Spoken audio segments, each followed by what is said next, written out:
Di Malaysia ini dianggarkan ada 112,000 peneroka felda di seluruh negara. Dianggarkan 80,000 tanah-tanah felda sekarang ini dimiliki oleh generasi kedua ataupun ketiga. Dan tanah-tanah felda ini dikategorikan dalam bentuk tanah bersyarat. Kalau tanah biasa pun orang bermasalah, apatah lagi kalau tanah felda yang mempunyai syarat-syarat.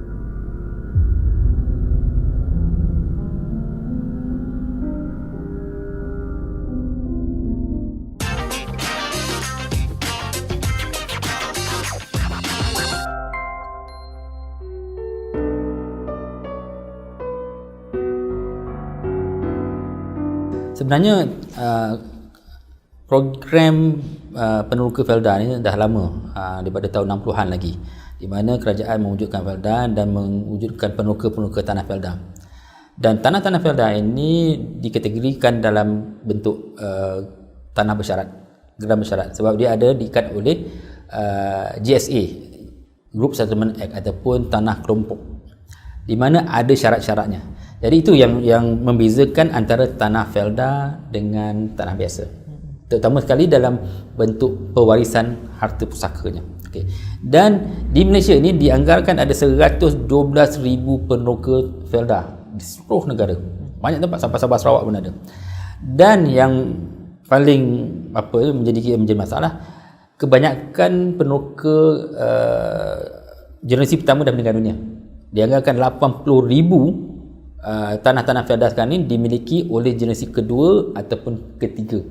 Itu menjadi masalah sebab tak ramai faham. Kalau tanah biasa pun orang bermasalah, apatah lagi kalau tanah felda yang mempunyai syarat-syarat. Macam yang kita bincang minggu lepas, tanah adat. Kalau tanah biasa bermasalah, tanah adat apatah lagi. Jadi tanah felda pun dalam kategori sama sebab dia tanah bersyarat, dan ramai orang tak faham sebab prosesnya memerlukan satu proses tambahan.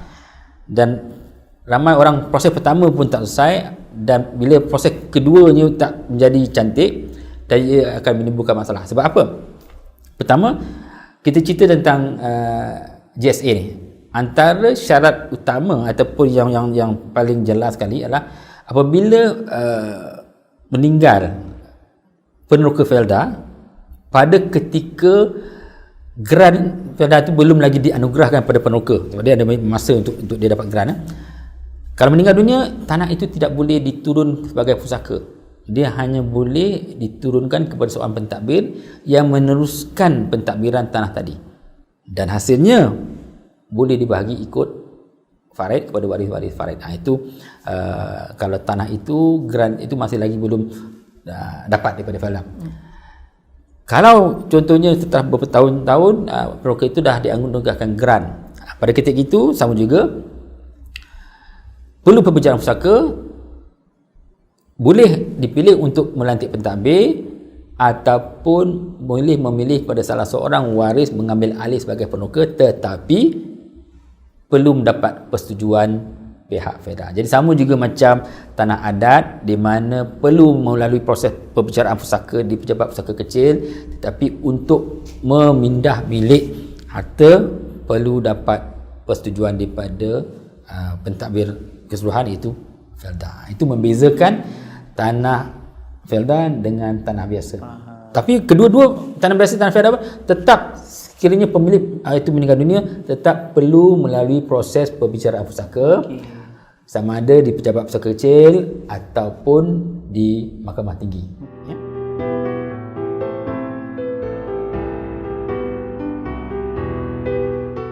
Macam saya kata tadi lah, kita kena lihat status tanah tersebut, sama ada peneroka asal telah pun dikurniakan geran, ataupun dia masih dalam proses belum dikurniakan geran. Kalau dah dikurniakan geran, dia seperti tanah biasa, perlu melalui proses bicara pusaka, dan perlu semua waris-waris faraid terlibat untuk memberi pemufakatan.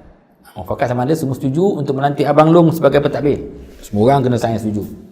Ataupun semua setuju untuk bangah untuk menyambung sebagai peneroka dan memiliki harta tadi, dan bangah kena bagi sedikit kepada adik-beradik. Semua setuju.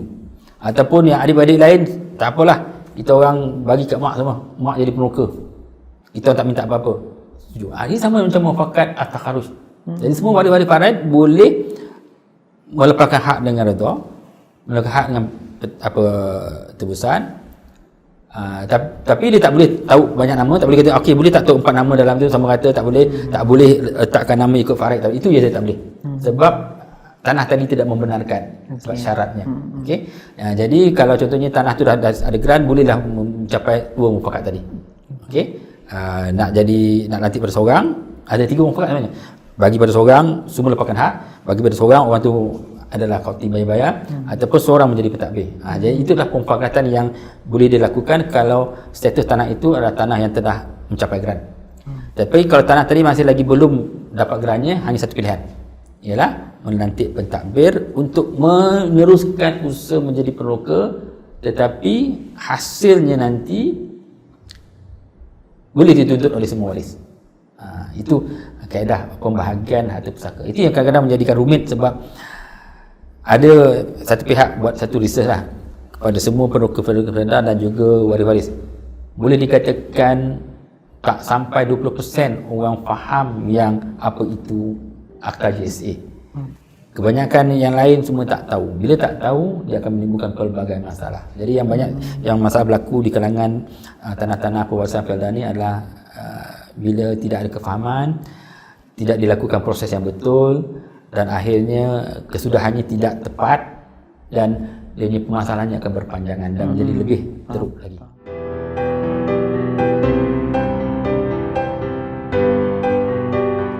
Okey, pengalaman saya lah menghadapi kes-kes pada felda, ada beberapa senario. Senario pertama, waris semua setuju seorang ambil alih, tetapi dia ambil alih sebagai pentadbir. Yang mengambil alih sebagai pentadbir dah pun memberi pempasan kepada adik-beradik. Sepatutnya dia punya, tapi prosesnya dia tidak memohon untuk mendapatkan pemilikan. Jadi dia tak dapat mohon untuk dapat E, tapi hanya dapat perintah F sebagai pentadbir. Padahal persetujuan adalah balung kau ambil lah, kau bayar kita orang sikit. Tetapi dia still dikira sebagai pentadbir. Jadi dia tahu dia dah bayar, dia pemilik, dia pun buat macam dia punya lah. Tapi yang lain pula boleh bertanya, abang kau ni pentadbir saja, engkau ada hak. Dia mula minta hak. Tapi bila dalam dokumen memang dah dia sebagai pentadbir, dan di pejabat feodal pun dia sebagai pentadbir. Sebab sebagai pentadbir dia hanyalah menguruskan harta, dan hasil lebihan boleh juga dibagi kepada waris-waris. Itu yang berlaku. Yang keduanya adalah si pihak waris. Dia tahu si seorang waris dia dah jadi pentadbir. Tapi dalam kepala otak ni dia congak hak dia adalah daripada pukal tu, kalau hak dia 1/8 nak 1/8 daripada keseluruhan, tanpa mengira orang yang mentadbir tu ada menggunakan masa dia, usaha dia. Tapi tidak ada perjanjian hitam putih mengatakan seorang pentadbir dia duduk situ, dia jaga hasilnya dia dapat dulu. Kalau ada kos-kos untuk bayar apa tu orang gaji ke apa tu pekerja ladang, apa tu baja, tolak. Lepas tu dah tolak dia, dan juga upah dia sebagai pentadbir itu adalah balance sikit. Yang itu sebenarnya keuntungan yang patut dibagi kepada waris. Tapi yang waris-waris pula ingat, abang ni dapat 3,000 sebulan, dia congak hak dia 1/4. Dia expect dapat 1/4 daripada 3,000. Jadi bila dapat RM60 dia pun bising. Jadi itu antara senario-nya apabila pentadbir ini memberi duit agihan kepada waris, waris tak puas hati sebab dia kaedah pengiraannya tak betul. Dan kadang-kadang ada buat pengiraan tu, tetapi dalam bentuk lisan. Mungkin pada peringkat awalnya antara adik-beradik semua faham dan setuju tentang pembahagian tu. Tetapi bila dah berlaku masuk ke generasi kedua, perjanjian itu tidak pernah ditimbulkan, ataupun ada orang ingat-ingat lupa, dan orang-orang buat lupa. Akhirnya adalah pertelingkahan antara kaedah pembahagian sebab tidak ada hitam putih. Itu pun berlaku. Dan senario keempat adalah memang betul-betul pemegang amanah tu memang dia pecah amanah. Contoh, semua setuju, okey, Bang Long jadi pemecah amanah, okey, dia pun ambil. Tetapi apa saja hasil-hasil termasuk juga kadang-kadang durian runtuh yang diberi pada penuka felda, selalunya zaman pilihan raya lah, dapat 5,000 apa sebagainya, dia pun pegang name tag I love PM, dapatlah duit, ataupun bonus-bonus lain, dan juga hasil-hasil bulanan tidak dibagi langsung. Hasil-hasil kebun tidak dibagi langsung. Lepas tu bila orang minta, aku punyalah, dia menganggap dia walaupun dia pentadbir tapi dia anggap macam dia punya. Jadi ketika itu memanglah boleh ditafsirkan sebagai pecah amanah. Sebab semua yang sebagai pentadbir kena faham, apabila dia menandatangani bersetuju untuk menjadi pentadbir, secara automatik dia tertakluk di bawah Akta Pemegang Amanah. Kalau dia pegang amanah dan orang-orang yang berkepentingan lain ataupun pihak lain membuat aduan yang tentang dia pecah amanah dan dapat dibuktikan dia pecah amanah, maka dia boleh sabit kepada kesalahan jenayah, dan juga pihak-pihak yang ada kerugian juga boleh menuntut menyaman sivil. Sebab berlaku pecah amanah di mana dia dapat keuntungan dan orang yang ada hak lain tidak dapat keuntungan ataupun ditidakkan adanya hasilnya. Jadi kita lihat macam saya kata tadi ada 4 senario. Selalunya menjadi masalah sebab tidak betul prosesnya, akhirnya berlaku salah satu 4 senario tadi.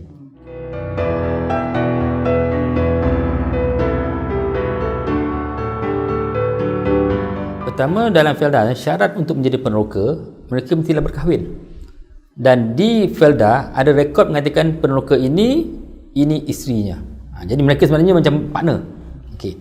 Kalau contohnya si suami sebagai the main partner tu meninggal dunia, dia boleh digantikan oleh isterinya. Okey, itu tak ada masalah. Kalau contohnya si isteri meninggal dunia, si suami boleh kahwin lain. Ganti. Okey. Tetapi apabila meninggal pemilik ataupun peneroka berdaftar ini, dia ada prosesnya. Pertama, waris-waris perlulah maklumkan kepada felda dahulu. Maklumkan dah meninggal dunia. Dan felda juga akan memberi nasihat. Nasihatnya lah urus pusaka.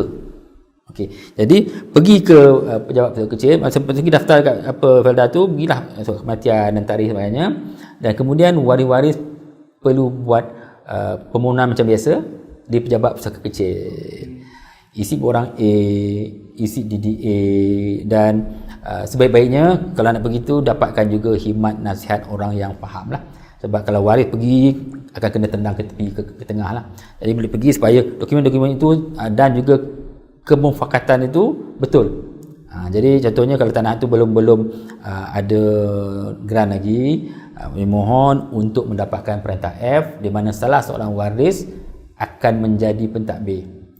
Uruskan sampai selesai, akhirnya dapatlah orang F.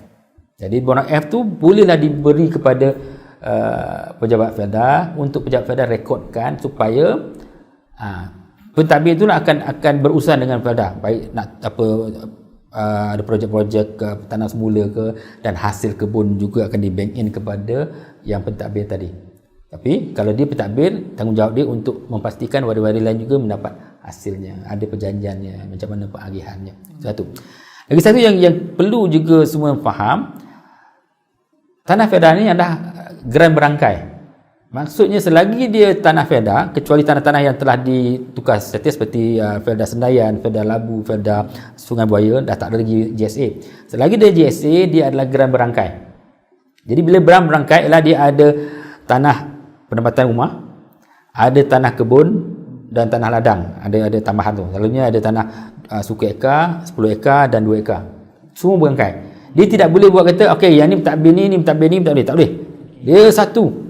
Kalau nak bagi, kalau dia dapat geran pun nak bagi pada seorang, kena bagi seorang je. Dia tidak boleh dipecahkan. Jadi dia geran berangkai, selalunya geran berangkai 3. Jadi kalau nak diuruskan pun kena berangkai. Itu sebabnya saya galakkan, kalau ada kes-kes pusaka ni, dapatkan khidmat nasihat dulu supaya proses untuk melakukan sampai dapat sama ada perintah F ataupun perintah E tadi betul caranya dan hasilnya juga betul. Jadi pertama, maklumkan felda. Kedua, urus pusaka macam biasa, tetapi kena faham pemufakatan yang sesuai untuk tanah felda tadi supaya dapat surat perintah yang sepatutnya, dan surat perintah itu dimajukan kepada Felda supaya direkodkan siapakah pengganti sebagai pentadbir ataupun pemilik baru kepada tanah Felda tersebut.